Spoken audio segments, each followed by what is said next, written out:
They told you he wasn't ready, that a fifth-round rookie couldn't walk into an NFL locker room and challenge 10-year veterans for a starting job, that he was all hype, all flash, and not enough grit. They said the NFL would humble him. But Shedeur Sanders is rewriting the script, not just for the Browns, but for every team that's ever prioritized draft order over undeniable talent. At this point in camp, it's no longer about if Sanders will get the job. It's about how long the staff can delay the inevitable without looking completely out of touch. If you're into the real story and all the messy twists they don't show on highlight reels, go ahead and subscribe. And if you're sticking around to see how this Browns QB chaos plays out, you should definitely be subscribed. And here's the kicker. He's not just playing well. He's playing with precision, with intention, with leadership, and most importantly, he's playing like a quarterback who knows the whole league is watching. Let's rewind a bit. When Shedeur arrived at Browns camp, the narrative was set before he even took a rep. Fifth-round pick, flashy college resume, son of Deion Primetime Sanders, Instagram famous, Nil King, but none of that screamed NFL starter to the old guard in Berea. To them, he was just another project, a raw talent to sit behind the veterans. Maybe one day, maybe next year, but day after day, throw after throw, Shedeur started poking holes in that timeline. On day 3 of camp, while Pickett was overthrowing slants and Flacco was checking down like it was 2015, Sanders stepped into a red zone drill and fired 3 straight dimes, tight windows, fade routes, pressure in his face. Touchdown, touchdown, touchdown. You could feel the energy shift. Teammates took notice. The sidelines perked up. The media buzzed. But the staff, they kept the poker face. Great development for a young guy, Stefanski told reporters. Translation, let's not get carried away. By day 5, it was undeniable. Sanders had gone 7-for-10 in rapid-fire drills with 0 interceptions and 2 scores against the first-team defense.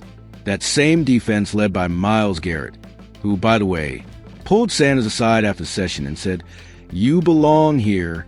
That's not locker room fluff. That's a gold jacket defensive end recognizing game." And yet, even then, Shedeur was still repping second team in the next series. It was almost comical. Fans in the bleachers were chanting his name. Receivers were asking to be paired with him, but the staff stayed married to the veteran plan. Flacco and Pickett kept getting the lion's share of snaps. The narrative was, trust the process. But from the outside looking in, it was starting to look like the process had blinders on. And Shedeur, he never flinched. He didn't whine, didn't post cryptic Instagram captions, didn't take his cleats off and walk off the field. Instead, he just kept showing up early, kept staying late, kept stacking perfect practice days like a silent protest against the depth chart. The media started calling it the quiet takeover. Then came the padded practices. Now, padded practices are where you separate hype from real heat. Anyone can throw pretty spirals in shorts. But when the pads come on, the tempo rises. You hear helmets crack. The pocket collapses quicker. That's when we find out who's built for Sundays. Shedeur? He got better. He was rolling out under pressure, planting his back foot and delivering lasers to tight windows. He audibled twice at the line, read the safety blitz before the snap, and checked into a hot route that went for 6. He wasn't managing the game. He was controlling it. That's when Kevin Stefanski finally blinked. For the first time, Shedeur got full first-team reps in a live 11-on-11 scrimmage. And he cooked. Not flashy, not reckless, just methodical, like he'd been here before. Because in his mind, he finished the session 9 for 11, 2 touchdowns, no picks. Most quarterbacks would be high-fiving on the sideline. Shedeur? He was back at the film table 10 minutes later, going over the 2 incompletions like they cost him the Super Bowl. And that's what makes him different. This isn't just about arm strength or accuracy. It's about who's willing to do the work when the cameras are off. And by every account, from coaches to trainers to cafeteria staff, Sanders is first in and last out every single day. Even veteran linemen, initially skeptical of the social media quarterback, have started to shift. One assistant coach was overheard saying, "He's winning that room, man." Quietly but totally. Which brings us to the real drama brewing behind the scenes.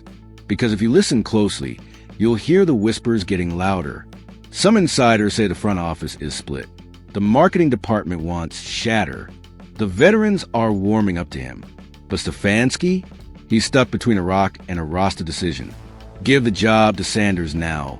And it means benching the players he and the GM invested heavily in. It means admitting that your fifth rounder outplayed your $1 million insurance policies. But don't give him a job, and you risk losing the locker room, the fan base, and the momentum that Sanders is building with every throw. You can feel the tension rising like steam under the surface. And it won't hold forever. Because here's the truth. NFL quarterback controversies don't simmer. They explode. And when that explosion comes, Shedeur Sanders might not just be the last man standing. He might be the only one ready for what's next. So where does that leave us now? With joint practices looming and the first preseason game around the corner, the window for Stefanski to delay the decision is shrinking. Every rep Sanders gets with the ones turns up the heat. Every pass he throws without a mistake chips away at the not-ready narrative. He's not just climbing the depth chart. He's kicking the door off the hinges. And in a city like Cleveland, desperate for a quarterback, starving for a hero, it's only a matter of time before the chants grow too loud to ignore. Sanders isn't asking for the job. He's taking it. The reality is, every snap Shedeur Sanders takes is becoming a referendum. Not just on him, but on the Browns' entire leadership structure. Each time he threads a needle on a corner route or escapes pressure to deliver a laser down the sideline, it forces the coaching staff into a tighter corner. They can't ignore it much longer. Not when the players know, the fans know, and frankly, even the national media is starting to catch on. You can only keep the truth buried for so long before it starts kicking down the door. Even within the locker room, you're starting to feel a subtle shift. Wide receivers are staying after practice to run routes with him. Running backs are asking to work on option pitches. And the defensive players? They're admitting it's different when Shedeur is under center. More decisive, more dangerous. And it's not just hype. The Browns' defense isn't soft. Myles Garrett isn't pulling punches in practice. The fact that Sanders is carving them up methodically, not flukily, is something that should command serious attention.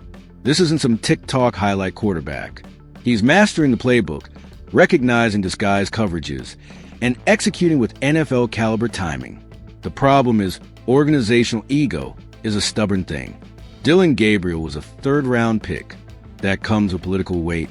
Even if his camp numbers don't, there's a fear that admitting Sanders, a fifth-round pick, might actually be better as akin to confessing failure. But here's the thing.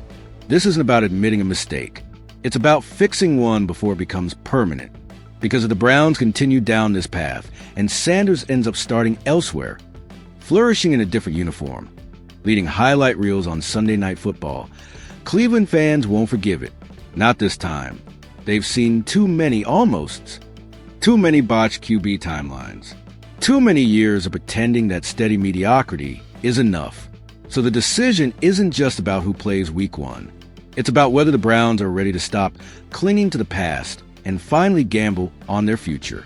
And if that gamble happens to wear number 5, well, let's just say he's more than ready to cash in. You can feel it in the locker room now. The silence after practice isn't tired. It's tense. The veterans aren't just watching Sanders anymore. They're adjusting to him. They're trying to align with him. It's subtle, but it's there. You don't ask to run extra reps with the backup unless you sense something shifting in the hierarchy. And on the field, he's not just making throws. He's making statements. The day after that viral 8-4, 3-touchdown performance, the media horde doubled in size. Every camera was pointed at the second-team huddle. Every beat reporter suddenly had a Sanders tweet locked and loaded. It was no longer a fringe story. It was the story. And then Kevin Stefanski stepped to the podium. He called it a rotation, said the reps were balanced, and that everyone will have a chance. But nobody's buying that anymore. When the box scores show Sanders outperforming Gabriel and Pickett again, and he still doesn't sniff a single first-team drive, That's not a rotation. That's sabotage in slow motion. Even the fans are catching on. One moment in particular blew up on Brown's Twitter. Sanders dropped back during a red zone drill, face a corner blitz, and floated a pass just past the fingertips of the defensive back, dead center, into the chest of the tight and dragging across the back of the end zone. Clean, clinical, cold. The reaction wasn't just celebration. It was frustration. Comments flooded in. Why isn't he starting yet? What's the front office waiting for? They're going to lose him if they don't wake up. But that's the thing. The Browns know this. They're acutely aware. You don't draft a kid with Shedeur Sanders' name, charisma, and commercial pull without understanding what comes next. He's not just a player. He's a brand, a movement, a ticking time bomb of opportunity and risk. And yet, the Browns are acting like they can slow walk this, like the clock's not already ticking. It's the same tired script we've seen for 2 decades in Cleveland. Fear disguised as caution, a staff afraid to trust its gut, a franchise haunted by quarterback ghosts, still trying to exorcise